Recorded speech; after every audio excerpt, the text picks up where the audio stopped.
எப்படியோ அரண்மனை வந்துவிட்டும் குணசேகரனும் வந்திருப்பான் என நினைக்கிறேன்.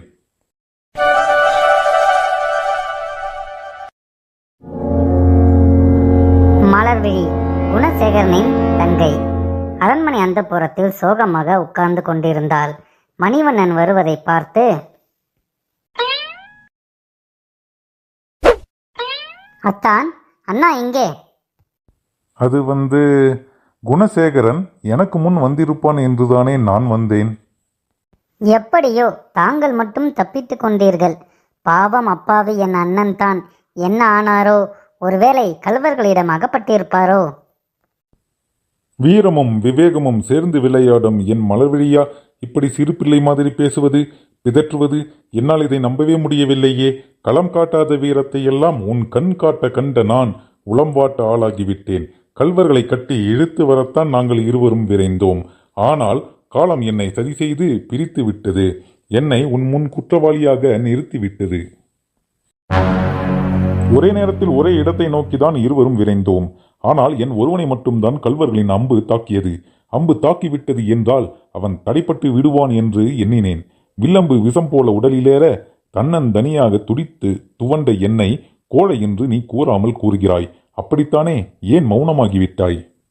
இல்லையத்தான், அது உன் அண்ணன் குணசேகரனை காட்டி கொடுத்துவிட்டு கோட்டை கட்டி விடுவேன். அப்படித்தானே? உனக்கு அவன் அண்ணனாகத்தான் இருப்பான். ஆனால் எனக்கு அவன் உயிர் என்பதை நீ எப்படி அறியப் போகிறாய்? தோளிலே பட்ட காயத்தை தோகை உன்னிடம் பேசியாவது சற்று வலியை மறக்கலாம் என ஓடோடி வந்தேன். ஆனால் உன் வார்த்தைகள் என் இதயத்தை துளித்தெடுத்து விட்டன. மலர்விழி, நீ இப்படி கொடுந்தீயாக இருப்பாய் என்று நான் கனவிலும் எண்ணவில்லை. கடல் பொங்கி நிலம் அழிந்தாலும் காடெல்லாம் கத்திக்கொண்டு வந்தாலும் குணசேகரனை கள்வர்களால் வெல்ல முடியாது என்பதை நான் ஒருவன் தான் நன்கறிவேன். அத்தான், நான் அப்படி சொல்லவில்லை அத்தான். கொஞ்சம் பொறுங்கள். மலர்விழி, சற்று கவனமாக கேள். எங்கள் இருவரில் யாராவது ஒருவர் எதிர்பாராமல் கள்வர்களிடத்தில் சிக்கிக்கொண்டால் அவராகவே தான் தங்களுடைய வீரத்தை பயன்படுத்தி தப்பித்துக் கொள்ள வேண்டும் என்று புறப்படும் முன்பே எங்களுக்குள் ஏற்படுத்தி கொண்ட வீர சபதம். விரலோடு விரலும் நெஞ்சோடு நெஞ்சும் சேர்ந்து வளர்ந்தவர்கள் நாங்கள். எங்கள் வளர்ச்சியை, எங்கள் அன்பை யாராலும் கடுகளவு கூட பிரிக்க முடியாது. அப்படி இருக்க பெண் ஒருத்தி நீயா பிரித்து விடப் போகிறாய்? அத்தான், என்னை தவறாக புரிந்து கொண்டு விட்டீர்கள். அண்ணனை காணவில்லையே என்றுதான் நான் கண் கலங்கியதுண்டு. அதற்காக என் உயிரை கலங்கப்படுத்த எண்ணியதே இல்லை. மேலும் என் அண்ணன் ஒரு கோழை என்று அன்று ஒரு நாள் சொன்னீர்களே, அதை மாற்ற உங்கள் வார்த்தையிலிருந்தே வீரன் என்று சொல்ல வைக்க நேரம் பார்த்திருந்தேன். இந்த நேரம் கிடைத்தது. என் நினைவும் நிறைவேறியது. அவ்வளவுதான். அத்தான், என்னை மன்னித்து விடுங்கள். சிரிப்புக்கு கூட சிந்தை நோக செய்யாத செய்யிழையே, உன் சீற்றங்கண்டு நான் சிந்தை நொந்தேன். என் செயலை நீ மறந்துவிடு. செயற்கரியா செயல் தன்னை செய்ய புறப்பட்டிருக்கும் சிங்கம் என்னை சினங்கொண்டு தாக்கிவிட்டது என்றுதான் எண்ணினேன். அதற்காக நான் வருந்துகிறேன். புறங்கூறி வீரத்தை அகங்கூறுங்காதலே, நீ கூற கேட்டவன் நான். அவனால் நம்மை கடிந்து விட்டான் என்று எண்ணாதே. பெண்களின் கண்களாய் விளங்கும் கண்மணியே, என்னில் என் சொற்கள் உனக்கு வேதனை தந்தனவா? பண் பிடிக்கும் உன் செவ்விதழ்கள் இனி என் மேல் கண் திறக்குமா? என்னத்தான், நீங்களே இப்படி கேட்டால் நான் என்ன பதில் சொல்வது? பெண் புத்தி பின் புத்தி என்பார்களே. இல்லை இல்லை, ஆண் புத்திதான் அவசர புத்தி என்பதை அறிந்து கொண்டேன். நீங்கள் எதை சொன்னாலும் இதை நான் நம்ப மாட்டேன். எதை? போங்களத்தான், நீங்கள் பொல்லாதவர். உன் கரு விழிகள் என்னை கொள்ளாதவரையில் நான் பொல்லாதவன்தான். குறும்பில் ஒன்றும் குறைவே இல்லை. இந்த கரும்பில் ஒன்றும் கசப்பே இல்லை.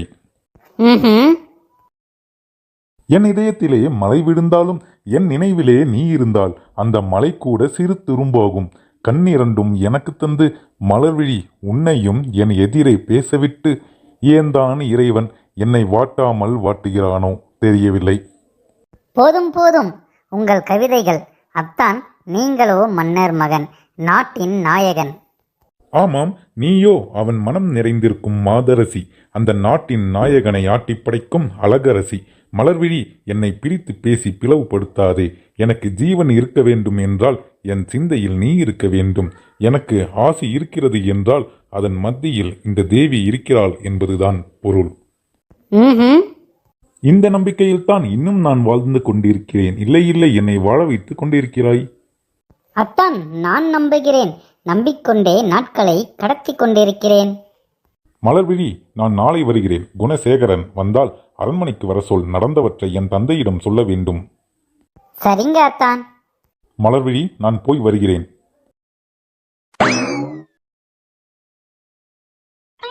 குணசேகரா, நாகதேவனையும் நாகதேவன் கூட்டத்தையும் பிடிக்க சென்றீர்களே, என்ன நடந்தது? தந்தையே, நாகதேவனையும் அவன் கூட்டத்தையும் நானும் மன்னர் மகன் மணிவண்ணனும் பிடிக்க சென்றபோது அவர்கள் சூழ்ச்சி செய்து அம்பெய்து எங்களை தாக்கிவிட்டனர்.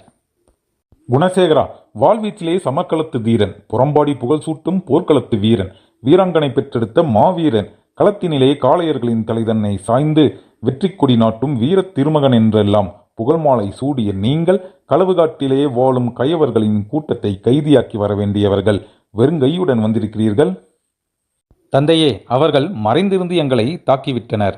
அதுவும் கார்மேகம் மயக்க மருந்து தடவிய வாளை என் மீது பாய்ச்சிவிட்டான். வாள் பிடிக்க தெரியாத வீணர்களை விண்ணுலகம் அனுப்பிவிட்டு வருகிறோம் என்றும், உங்கள் இடையினிலே உறங்கும் உறைவாளுக்கு ஊதாரிகளின் உயிரை பலியாக்குகிறோம் என்றும், ஈனச்செயல் புரியும் செம்பரி ஆட்டு கூட்டங்களை சின்னாபின்னமாக்கி வருகிறோம் என்றும், மானங்கிட்ட மடையர்களுக்கு மரண காலத்தை தந்து வருகிறோம் என்று சொன்னீர்கள். இன்று சிரம் தாழ்த்தி நிற்கிறீர்கள். தந்தையே, அது குணசேகரா, நீங்கள் அரசரிடம் 3 திங்கள் அவகாசம் கேட்டிருக்கிறீர்கள். அதற்குள் அந்த நாகதேவனின் கூட்டத்தை பிடிக்க முடியவில்லை எனில் நான் அந்த கொடியவனை சிறை செய்வேன். எனக்கு அந்த சிரமத்தை தரமாட்டீர்கள் என்று நம்புகிறேன். கூடிய விரைவில் அவர்களை பிடிப்போம் தந்தையே. அதோ மகள் வருகிறாள். குணசேகரா, இப்படி வா. என்னம்மா இவ்வளவு நேரம்? அது அண்ணா, நீங்கள் எப்போது வந்தீர்கள்? கள்வர்கள் உங்களை தாக்கி விட்டார்களா? அதெல்லாம் ஒன்றுமில்லை மலர்விழி, உனக்கு விரைவில் திருமணம் செய்ய ஏற்பாடு செய்து விட்டேன். உன்னை கேட்காமலேயே நானே ஏற்பாடு செய்து விட்டேன் என்று எண்ணாதே, தந்தையின் ஏற்பாடும் கூட. என்னப்பா, எனக்கு திருமணமா? முதலில் அண்ணன் திருமணத்திற்கு ஏற்பாடு செய்யுங்கள். உன் திருமணத்தை முடித்த பிறகுதான் குணசேகரனுக்கு திருமணம் செய்ய எண்ணியிருக்கிறேன். உன்னைப் போல் மாப்பிள்ளையும் அழகானவர்தான். எங்கள் 2 பேருக்கும் பரிபூரண மகிழ்ச்சி. தயவு செய்து என்னை மன்னித்து விடுங்கள். இதுநாள் வரை நீங்கள் எது சொன்னாலும் தட்டி நடக்காத என்னை ஏனப்பா இப்படி சோதிக்கிறீர்கள்? என் நிலை என்னையே ஊமையாக்கிவிட்டது. அதற்காக நான் கொடுத்த வாக்கை மாற்றி பொய்யனாக போக வேண்டுமா? நான் என் மகள் நீ. என் முடிவை மாற்ற உன்னால் முடியவே முடியாது. நீதான் உன் முடிவை மாற்றிக்கொள்ள வேண்டும். அப்பா, கண்ணுக்கு கண்ணாக கத்தி காத்து வளர்த்து விட்ட தன் மகளே இப்படி எதிர்த்து பேசுகிறாளே என்று எண்ணாதீர்கள் அப்பா. காலமெல்லாம் சிரித்திருக்க வேண்டிய தங்கள் மகளை ஏனப்பா இப்படி கண்ணீர் கொட்ட வைத்து பார்க்கிறீர்கள்? உன் வார்த்தைகள் எதுவும் நான் கேட்க தயாராக இல்லை. நான் நினைத்ததை நிறைவேற்றியே தீருவேன். குணசேகரா, உன் தங்கைக்கு புத்திமதி சொல்லி திருமணத்திற்கு ஏற்பாடு செய். எனக்கு அரண்மனையில் வேலை இருக்கிறது. தந்தையின் பேச்சை தட்டிவிட துணிந்த என் தங்கை என் பேச்சையா கேட்கப் போகிறாள்? அண்ணா, நீங்கள் கூடவா என் நிலை தெரியாமல் பேசுவது? என்னை இனி தாங்கள் உயிரோடு பார்க்க வேண்டுமானால் இந்த திருமணத்தை உடனே நிறுத்திவிட வேண்டும். யார் தடுத்தாலும் நான் மட்டும் இந்த திருமணத்தை நடத்தியே தான் தீருவேன். நடத்துங்கள் அண்ணா, நடத்துங்கள். மணமேடை ஒரு பக்கம் கட்டுங்கள், மரண மேடை இன்னொரு பக்கம் கட்டுங்கள். இடையில் நின்று கை கொட்டுங்கள். மலர்விழி, உன் பேச்சு. புறாவின் துடிதுடிப்பு பொல்லாத அம்புக்கு தெரியவே தெரியாது. ஏன் தெரியாது? மெல்லிய மலர் இதழ்களை அம்பாக்கி வேடன் தொடுத்தால் அது புறாவிற்கு மலர் மாலையாகத்தான் விழும். கரை புரண்ட வெள்ளத்தை கை கொண்டு அணைத்து விட முடியாது அண்ணா. நல்ல காலம் வருகின்ற நேரத்தில் தானாகவே துன்பப்பட போகிறாய். காலம் இல்லை அண்ணா, எனக்கு காலன் என்று சொல்லுங்கள். என் நல்வாழ்விற்கு நீங்கள் தான் யமனாக வந்து விட்டீர்கள். மலர்விழி, என் உயிரினும் மேலான உயிரே, ஒருக்கன் உனக்கு வலித்ததென்றால் எனக்கு உடலெல்லாம் வலியெடுக்கும் என்று உனக்கு தெரியாதா? தாயை இழந்த உன்னை தாரணி தாயற்ற பிள்ளை நீ என்று சொன்னால் அதை தாங்காத தங்கை நீ துவண்டு விடுவாய் என்று தாய்க்கு தாயாய் தாய்க்கு மேலாய் உன்னை சிரிக்க வைத்து சின்னனரை பயில வைத்து என்ன உணவு உனக்கு எந்த நேரத்தில் கொடுத்தால் பசித்தீர புசிப்பாய் என்று காலமறிந்து கொடுத்து வளர்த்தவன் உன் அண்ணன்தானம்மா, உன் அண்ணன்தான். என் உடலில் ஒவ்வொரு அங்கத்திலும் நீ நடக்காத இடமே இல்லை. தோலை தொட்டிலாக்கி தூக்கி வளர்த்தவன் நான். நானா உனக்கு தீங்கு நினைப்பேன்? உன்னை மணிவண்ணனுக்கு தான் திருமணம் செய்து வைக்க ஏற்பாடு செய்திருக்கிறேன். சற்று வேடிக்கை காட்டலாம் என்று இருந்தேன். நீ என்னை வேதனையாக்கி விட்டாய்.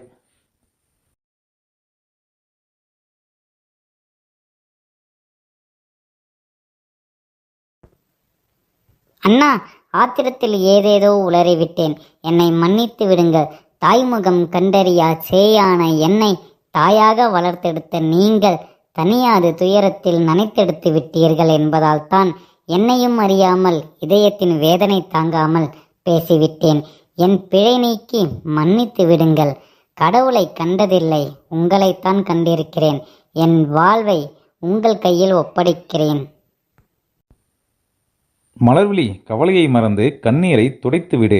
இன்பம் உருண்டு வர, இதயம் கலந்து வர, அன்பு பெருகி வர, ஆசை உருகி வர, கண்கள் இமை திறக்க, கற்பனைகள் வாய்த்திறக்க, பாவங்கள் தாளமிட, என் தங்கை ஆசை வெள்ளத்தில் பவனி வர, அந்த நேரத்தில் தங்கைக்கு இளந்தென்றல் வீச வைப்பேன். அண்ணா, மலர்விழி, உனக்கு மகிழ்ச்சிதானே? ஆம் அண்ணா, அவர் அரண்மனைக்கு வர சொன்னார். ஓ, அப்படியா? இதோ நான் உடனே போகிறேன்.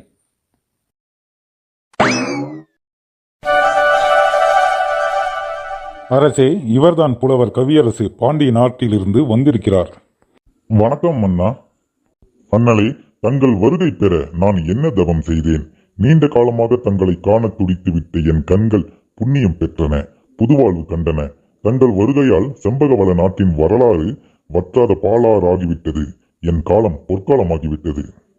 மன்னா, மற்றற்ற மகிழ்ச்சி. உங்களை இதற்கு முன் காணவில்லை என்றாலும் கண்டவர்களால் சொல்ல கேட்டதுண்டு. உங்களை காணாமலே கருத்தால் கவர்ந்தவன் நான். பாண்டிய அவையிலே நான் உரையாடும் போதெல்லாம் உன் குறையாத புகழை கேட்டு ஆனந்தம் அடைந்தேன். வார்த்தைகளை எல்லாம் அங்கு கேட்டேன், வடிவத்தை இங்கு கண்டேன். வண்டமிழால் என் திசையும் பாடி வரும் பாவலரே, தங்கள் வருகை என் பெருமை. வாருங்கள், இப்படி அமருங்கள். செம்பகவள நாட்டின் காவலா, வரம்பில்லா புகழ் கயிற்றால் என்னை வளைத்துக் கொண்டாய். கனிச்சாற்றில் பிழிந்தெடுத்த உன் கருணை உள்ளம் காவேரி போல் கங்கையைப் போல் என்றும் வற்றாதது. உன் அன்பும் பண்பும் பாசமும் செங்கோலும் செழித்து வளர வாழ்த்துகிறேன். பகையொழித்த ராஜசிம்மா, நின் புகழ் கொழிக்க தமிழ் நிலமுள்ளவரை, அதில் தமிழ் உள்ளவரை நீ இருப்பாய். நின் புகழ் இருக்கும். அண்ணலே, தாங்கள் அடியெடுத்து வைக்கின்ற இடமெல்லாம் அமிர்தம், தங்கும் இடமெல்லாம் தமிழ் மாறி பொழியும். தங்கள் பாதம் பட்ட இடம் எங்கள் சந்ததிகள் முத்தமிடும் மணிமகுடம். நெடுநாட்களாக என் நினைவு தடாகத்தில் நிமிராது நின்ற தாமரை இன்று இந்த ஆதவன் வருகையால் நிமிர்ந்தது, விரிந்தது, மலர்ந்தே விட்டது. உங்களை கண்டதால் என் உள்ளமெல்லாம், உணர்ச்சி நரம்பெல்லாம் சாகாத கீதமிசைக்கிறது. என் பிறப்பின் பெரும் பயணத்தை வெற்றிகரமாக முடித்து விட்டேன். புலவர் பெருமானே, என் இமையாடும் போதெல்லாம் உமைத்தான் நினைத்தேன், நினைக்கிறேன், நினைப்பேன். மன்னா, உள்ளத்தால் உயர் இமயமாய், அன்பு வெள்ளத்தால் அணையில்லா பேரருளாய், உன்னை கண்ட என்னை புகழ் மழையில் நனைத்து பிழித்தெடுத்து விட்டாய். மிக்க மகிழ்ச்சி. நெடுநேரமாகிவிட்டது, வாருங்கள், விருந்துண்டு பிறகு பேசலாம். வேந்தே, உன் விழிகள் தந்த விருந்தே எமக்கினி காலமெல்லாம் பசியே எடுக்காது. அப்படி இருக்க இனி உந்தன் கரங்கள் தரும் விருந்துண்ண என் வயிறு இரண்டில்லை. புலவரே, தாங்கள் இருவரும் உரையாட கேட்ட ஆனந்தத்தில் எனக்கு மிகவும் பசி எடுத்து விட்டது. தயவு செய்து வாருங்கள். மன்னா, தளபதிக்காகவாவது நான் வரவேண்டும் போலிருக்கிறது. புலவர் அந்தப்புறங்களை சுற்றி பார்த்து கொண்டிருக்கும் போது களைப்பால் அங்கிருக்கும் மரத்தால் அமைக்கப்பட்ட நீண்ட மேசை அமைப்பில் அமர்கின்றார். அவரை அறியாமலேயே அங்கு படுத்து உறங்கி விடுகிறார். புழுதி அதிகமாக இருப்பதால் தூக்கத்திலேயே கையாலேயே விசிறி போல் அசைகின்றார். மன்னர் வந்து பார்த்துவிட்டு உள்ளே சென்று விசிறி எடுத்து வந்து அவருக்கு வீசுகிறார். என்ன மன்னா, இந்த தவறு செய்யலாமா? பாடி பிழைக்கும் ஏழை புலவன் எனக்கு காவலன் நீ வெண்சாமரை வீசுவதா? செழிப்பான செங்கோலேந்த வேண்டிய நின் சிறப்பான கரங்கள் சிறியேன் எனக்கு வெண்சாமரை கொண்டு வீசலாமா? மன்னா, உன் செயலை வன்மையாக கண்டிக்கிறேன். அண்ணலே, நான் தங்களுக்காகவா வெண்சாமரை வீசினேன்? தவறு. செந்தமிழுக்கல்லவா நான் வெண்சாமரை வீசினேன்.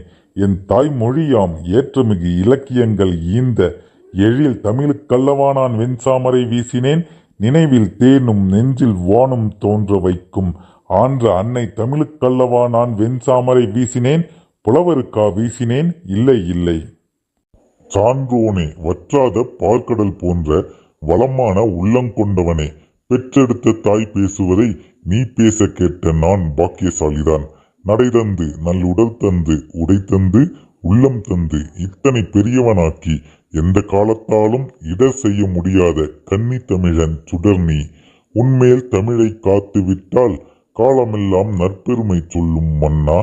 கடல் பொங்கி வந்த போதும் பூமி அறுபட்டு பிளந்த போதும் தென்றல் தீயான போதும் இரவாத தமிழ்தாய் தாரணியுள்ள வரை சந்தனப் போல் மனம் பரப்பி சந்திரன் போல் ஒளி நிரப்பிக் கொண்டிருப்பாள். அதில் உன் பெருமையும் கலந்திருக்கும் என்பதில் ஐயமே இல்லை. தமிழ் காக்கும் புலவரே, தங்களுக்கு வெண்சாமரை வீசினதால் தமிழோடு நான் கலந்திருப்பேன் என்றால் மணிமகுடமும் செங்கோலும் ஏந்திய என் சிரமும் கரமும் அதனை வெறுத்து என் காலமெல்லாம் தங்களுக்கு வெண்சாமரை வீசும் பெருமையை தந்திருங்கள். அந்த பெருமை ஒன்றிலே நாளை சாக இருக்கும் நான் இன்னும் 4000 ஆண்டுகள் வாழ்ந்திருப்பேன். மன்னா, உன்னை, உன் அறிவை, தமிழ் பற்றை என்ன சொல்லி பாராட்டுவது, எப்படிதான் புகழ்வது என்று ஏடெழுதும் நானே வார்த்தைகளை தேடி அலைகிறேன். மூடி மறைக்க முடியாத முழுநிலவே, வையகத்துள் வாழ்வாங்கு வாழ்ந்து வளம் பெற இறைவனை வேண்டுகிறேன். புலவரே, இவர்தான் என் மகன் மணிவண்ணன். புலவரே, இவர் சேனை தளத்திலே செங்குருதி நீர்த்தேக்கி யானை மிதிக்கும் அரும் சேரும் போர்க்களத்திலே சிங்கமென குரல் கொடுத்து சீரியலும் தளபதி மகேந்திரன். உடைபட்ட வாள், நொறுக்கப்பட்ட கேடயம், வெட்டப்பட்ட கவசம், வீரன் களங்கண்டதால் ஏற்பட்ட விளைவு என்பது போல் அவரின் விரிமார்பில் பட்டுள்ள வடுக்கள் போரின் வரலாறு சொல்லும் என்பதை வடுக்கள் கண்டவுடனே நான் அறிந்தேன். குணசேகரா, இங்கே வா. இவர் தளபதியின் தனையன். போர்க்களத்திலே புலி, தூக்கத்திலே கும்பகர்ணன், இரக்கத்திலே தர்மன். நாளை நடக்கப் போவதை இன்றே சொல்லிவிடும் மிகப்பெரிய திறமைசாலி. அகத்தின் அழகு முகத்தில் தெரியும் என்பது போல் அவர் தந்தை என்றால் தனையன் இவராகத்தான் இருக்க வேண்டும். புலிகுகையில் பூனையோ கிளிகூண்டில் எலியோ இருக்கவே முடியாதல்லவா? இவன் என் மகன், பெயர் மணிவண்ணன். செருக்களம் வீரம் படித்து வெளிவந்த குருக்களம். யானை ஏற்றத்திலும் குதிரை ஏற்றத்திலும் தானே தளபதி போல் திறமை பெற்றவன். வேல் தூக்கி விளையாடும் வீரன். அவன் விழி தூக்கி நிற்பதைக் கண்டால் வால் தூக்கி வந்த வேன்றோர் கால் தூக்கி ஓடுவோர் என்பதை முகத்தாலேயே சொல்கின்றாரே. சிந்தனை சிற்பியும் அறிவின் சுடருமான என் ஆலோசகர் மந்திரியும் ராஜ குருவும் இந்நாட்டின் நலனுக்காக என் நண்பன் கஜேந்திரவர்மனை சந்தித்து வர சேர நாட்டிற்கு நான் தான் அனுப்பினேன். உங்களை கண்ட ஆனந்தத்தில் இதை தெரிவிக்க மறந்துவிட்டேன். என்னை மன்னித்து விடுங்கள்.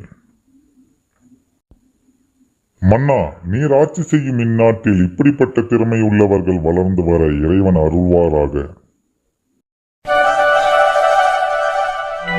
அத்தான், நீங்கள் எங்கிருக்கிறீர்கள்? என்னை காண ஏன் இன்னும் வரவில்லை? அத்தான் அத்தான் என்று மனம் தேடாதோ?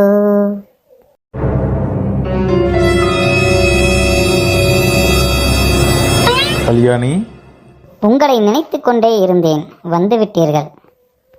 கல்யாணி, உன் பாடலின் இனிமை தென்றலாக மாறி நெடுந்தூரம் இருந்த என் மீது பட்டு தவழ்ந்து இன்ப உணர்வை உண்டாக்கி உன் இனிமையான பாடலை கேட்க ஓடோடி வந்த என்னை கண்டவுடனே ஏன் பாட்டை நிறுத்திவிட்டாய்? உன் பாடலின் இனிமையை ரசிக்க எனக்கு உரிமை இல்லையா? சொல் கல்யாணி, சொல். அது இருக்கட்டும், நீங்கள் ஏன் இவ்வளவு நேரம்? உன்னை காணத்தான் புறப்பட்டேன். ஆனால் காட்டு வழியெல்லாம் என்னைத்தான் கட்டி வளைத்தாயோ, அதனால் தான் தாமதம். நெஞ்சை நெருப்பாக்கி வைத்திருந்தாலும் ஒரு நொடியில் நீராக்கி விடுகிறீர்களே, இதையெல்லாம் யாரத்தான் கற்றுத் தந்தது? கூறத்தான் வேண்டுமா குளிர்நிலவே? தேனாக இருந்தால் அது இனிக்கத்தான் வேண்டும், நிலவாக இருந்தால் அது இரவாகத்தான் வேண்டும். நான் கற்றது என்றால் கற்றுத் தந்தவள் நீயாகத்தான் இருப்பாய். விரலும் வீணையும் இணைந்தால்தான் நாதம் எழும்பும். அதுபோல் விரல் நானானால் வீணை நீ ஆவாய். அத்தான், உங்களை எப்படி புகழ்வது என்றே தெரியவில்லை அத்தான். என்ன இத்தனை நேரமாக கார்மேகத்தை காணவில்லையே? ஒருவேளை சென்ற இடத்தில் அகப்பட்டு கொண்டிருப்பானோ? மாமா, வந்துவிட்டாயா கார்மேகம்? உனக்காகத்தான் காத்து கொண்டிருந்தேன். மாமா, நம்மை எந்த நேரத்திலும் பிடிப்பதற்கு மன்னராட்கள் சுற்றி கொண்டிருக்கிறார்கள். அப்படியா கார்மேகம்? கவலைப்படாதே. நெருப்பாறு நாம் என்று அறிந்தும் நம் மீது நடை பழக வரும் அந்த மர ஓடங்கள் எரிந்து சாம்பலாகத்தான் போகின்றன. மாமா, மன்னர் மகன் மணிவண்ணனுக்கும் தளபதியின் மகள் மலர்விழிக்கும் 20 ஆண்டுகளுக்கு ஒருமுறை வருகின்ற ராஜ செங்கோல் திருவிழாவன்று திருமணம் நடக்கப் போகிறது. ராஜ செங்கோல் திருவிழாவா? என் வம்சத்தை கருவறுத்த ராஜ செங்கோல் திருவிழாவா வரப்போகிறதா? எனக்கு இன்பத்தை வாரி வாரி தரப்போகிறது. காலம் தாண்டி விட்டதே, கார்மேகத்தை இன்னும் காணவில்லையே என்று கவலைப்பட்டு கொண்டிருந்தேன். ஆனால் கார்மேகம், நீ காலம் தாண்டி வந்தாலும் என் காதுகளுக்கு இனிக்கின்ற செய்தியோடு தான் வந்திருக்கிறாய். எந்த ராஜ செங்கோல் என்னையும் என் மகனையும் பிரித்து விட்டதோ, எந்த ராஜ செங்கோல் திருவிழா என் எதிர்கால சந்ததியை இடுகாட்டுக்கு அனுப்பிவிட்டோம் என்று எக்காலம் விட்டதோ, அந்த ராஜ செங்கோல் திருவிழா வருகிறதா? வரட்டும். தூங்கி வழிந்த என் தோள்களில் வீரத்தை தூக்கி நிறுத்தட்டும். பாசம் படர்ந்த என் இதயத்தில் பாசி படர்ந்து கிடக்கிறது. அது ஏன் தெரியுமா கார்மேகம்? அது இந்த ராஜ செங்கோல் திருவிழா தந்த பரிசுதான். ஊரும் உலகமும் போற்றி புகழும் இந்த திருவிழா என் ஒருவனை மட்டும் தான் வஞ்சித்து விட்டது. மாமா, பேசிக் கொண்டிருக்க நேரமில்லை. இன்றோடு என் மகனை இழந்து 20 ஆண்டுகளாகிவிட்டன. தவள முடியாத 6 திங்களாக என் அருமை மகனை இந்த ராஜ செங்கோல் திருவிழா தான் பறித்து கொண்டது. யமன் அவனை எடுத்து சென்றாலும் சில நாள் அழுது மறந்திருப்பேன். ஆனால் எவன் எடுத்தானோ, இல்லை எந்த கொடிய மிருகத்தின் கோர பசிக்கு என் குழந்தை இரையானானோ, அதை எண்ணும் போதுதான் என் உடம்பெல்லாம் ரத்தம் கொதிக்கிறது.